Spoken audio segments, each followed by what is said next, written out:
Hey everyone, welcome to the channel. All things Middle-earth here with a video on the most recent update coming to the game.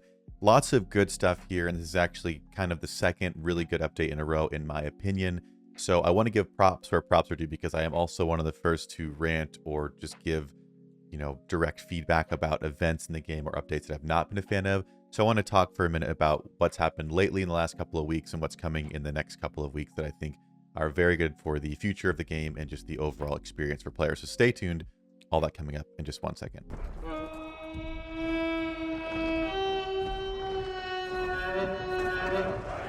So with all that being said, continuing on, the first one is the commander info on the map will only be visible to members of the same fellowship. So previously, if you're in the same faction, you could see everything in United factions as well. So again, some players have used alt accounts to advantage, and you could argue all day about who's doing that, who's not doing that, what the actual advantage is. It doesn't really matter to me. It's a frustrating thing that just shouldn't be an option, and now it's at least much more difficult to do. You'd have to actually use an alt in a fellowship and make it blend in well enough to be usable. So I think this eliminates a majority of the issue.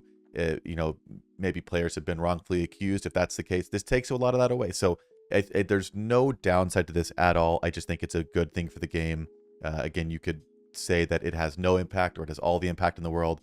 At the end of the day, that's less relevant to me. Just it's dealt with, and I think it's a very good thing. So I'm very happy for that happening. So huge shout out again, everyone who went to the Discord and upvoted the suggestion that we put out there on this. I'm not taking full credit for this, and they may have already been doing this regardless of my video, but we did just last week put out a video kind of pushing for this, and now we have that. So hopefully it was the community that got the attention and things riled up to this point. So shout out to everyone who was a part of that. But that's a major update for the game that is very, very good. One that is very minor, but another somewhat quality of life. It says adds a secondary confirmation when you exchange for equipment and mithril in the Matham exchange interface, which again, if you're using 1,200 vouchers for a gold piece, you probably want to make sure it's what you want to do.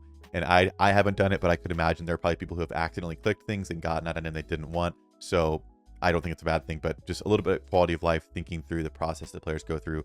I think that makes a lot of sense. The next one is optimizations of the Elven Craftsman's Hammer. We covered this in a previous video, so I won't do it too much. Basically, they're somewhat reworking how the gear system works, and when you strengthen items into other items, the items are now going to track what has been used to strengthen them up, and the Elven Craftsman's Hammer can be used to break those items down, and you actually get those items back. So previously, you just got worn out material back, and whatever you refined with, you'd get back, which is its best used was 4R10 items.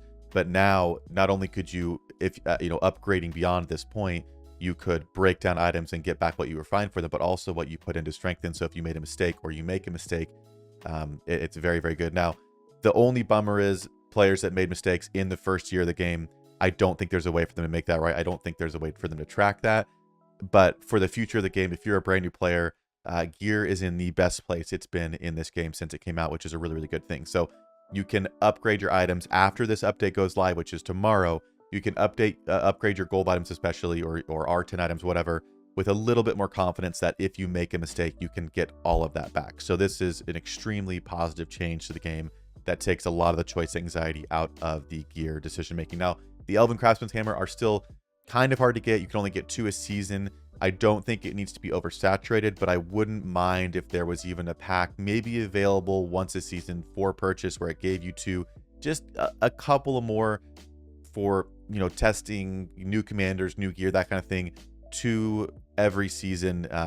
Depending on the account, could be a very, very slow process, but 2 is better than none. If they could maybe do a little bit more or have events where you could get them as rewards, that would be an event people would love to play. Hey, if you play this event and complete whatever the challenges are, you get an Elven Craftsman Hammer. That's very useful and helpful. So that would probably be a positive response as a reward for participating in events.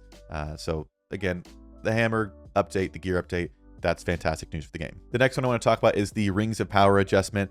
This one, I'm not 100% sure how it's going to work until it releases, so we'll have to stay tuned and see what it exactly looks like. But it says that they've adjusted the rules for fellowship recruitment.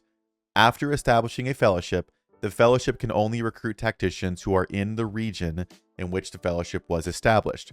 The fellowship can later recruit other tacticians in regions where they occupy the control point. So I'm going to pull a map up for Rings of Power and explain what I think this could mean, or like what the best case is and what I hope this is, and we'll see once I can get an ult in and test, what this actually looks like, or if people who are already in this campaign can let me know what this looks like. I've got an idea, and I hope this is what it is. Okay, this is the map when you load into the campaign 6, the Rings of Power, and it says, please select a region in which to begin your journey. So my interpretation of region, since this is the first page we see when you load in and it mentions region, they're talking about Eriador, Iron Hills, Mordor, Harad, those bigger areas that contain several zones or keeps or whatever you want to call them, territories. They're inside of regions would be my interpretation of that. So if you start, let's say I start in Eriador, any of the keeps that are up here in the regions up here that they control, if I start in Eriador and I start a fellowship, the only people that can join that fellowship have to be in Eriador. That's what I'm thinking. And if someone from Iron Hills wants to join, we would have to go over there and take a keep over here, or they would have to go over here and get into Eriador to join us, which to me makes sense, because the issue with this campaign in terms of exploits is that basically neutral fellowships that aren't playing in kingdoms could be exploited. So if there was, let's say we spawn in Eriador here and we secure everything and there's a few dead fellowships, no big deal, they're just in the background back here. Anybody that's in an enemy faction, let's say they're in Inidwaith trying to get into our area and attack us, they could join this neutral fellowship and then have access to a region back here. And by disabling a scout tower in a weaker region, all of a sudden they could be putting fellowship fortresses up, porting cities in, and very quickly using just inactive groups as a way to get behind your group. So again, I don't think that's the intent. Like, you shouldn't be hopping into inactive groups as to an advantage or whatever. So if this works how I think it could work, that would eliminate that, to where, again, they have to join that group, have to move into a certain area. So you'd have to be aware of what those borders are and still have some amount of like security and borders so people couldn't take advantage of that. But again, you also, you couldn't do the same. You couldn't just long march down or have a random join you if, someone was down here and some random person joined our group and we all of a sudden have access to this bottom corner of the map. For a war game where you're supposed to move from point to point, it doesn't really make sense that you could just hop from the top corner to the bottom corner in a matter of like less than a day just because someone joined your group that happens to be down there. So I think if this works the way I think it's going to, I think it's great for this campaign. I think it cuts down any kind of exploits that could have been done with smaller groups. Again, to me, the things that we're seeing here just seem to be very good for like the overall health of the game. Just getting rid of the things that can be more frustrating and cause negative experiences in the game. So whether, again, you could argue about the impact of that and how useful it can be. I have played this season where people join neutral fellowships and all of a sudden are behind us, where we have everything else secured around us and have cities porting in and have fellowship fortresses going up. And it is very frustrating when basically dead players or inactive accounts are being used against you. It just doesn't seem like that's how it's supposed to be done. So again, I hope that's how it works. I could be totally off base. Let me know how you guys think it reads, but that's the best case for me. And I hope that is how it works, because this campaign, I think, just got a lot better if that is the case. And the last one is the unlock requirements for unique equipment tasks. So currently, the way it is, there are tasks once you get to R10 you can complete to then unlock, once you have the Mithril, the R10 item. So for example, I'll give you an example of what I'm going through right now in my game. I have my Sauron at R9. He's been at least 5 for a long time, and I've slowly been moving up for several seasons. One of his requirements for his unique item that I was thinking about going towards is not only R10, it's to occupy Dol Guldur. So you have to have the ring, and as you can see, Mordor does not have the ring in this server. But there have been seasons where I had him at R5 and we did have the ring. So the update that's happening is changing the requirement. So once your commanders are R5, you can start working on their quests. And once they're R10, you can unlock their items. So it just makes it a lot more flexible.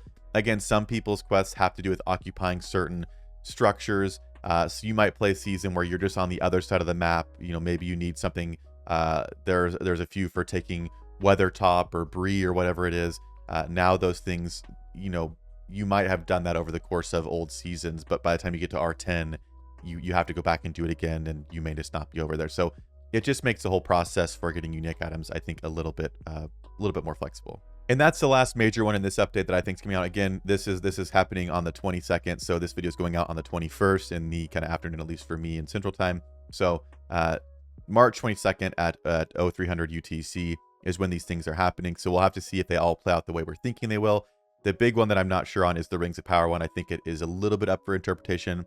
I hope it's just best case for the balance of the game. Anything that could be used for an exploit should just be taken care of and removed from the game completely, because I just think it ruins the experience for those who want to play legitimately. So I hope this is the way it is. Everything else reads pretty straightforward, and I think are just good things for the game. So I think this proves that to an extent the devs are listening to us. So keep making your feedback heard. Use the suggestion channel in the Discord. You know, upvote posts you like. Again, I'll try and every once in a while put a video together and try and rally us behind one cause we find very important for the game. We've talked about even focusing on specific commanders and saying, okay, what's like the worst commander in the game that we want to get a rework for, something like that. I'll try and use whatever platform I have to get us all kind of honed in on one area. But this does show that they're listening and hearing the things that are issues and taking care of them. So again, devs, if you've stuck around to this point, this is the kind of stuff, the quality of life, the things that have you know, opportunity to be negative and have negative impacts. These are the things we want dealt with that make the gaming experience better. We don't want a new campaign every 3 or 4 months. I think we could even do without new commanders until some of the other ones are adjusted slightly. Let's get what we have working first, and then let's move forward. I think the entire player base would agree that we'd prefer that over new campaigns, new commanders and things that also need work done. So hopefully we move forward on a great foot from this point, but that's going to do it for me in this video. I appreciate you guys watching, and I'll see you in the next one.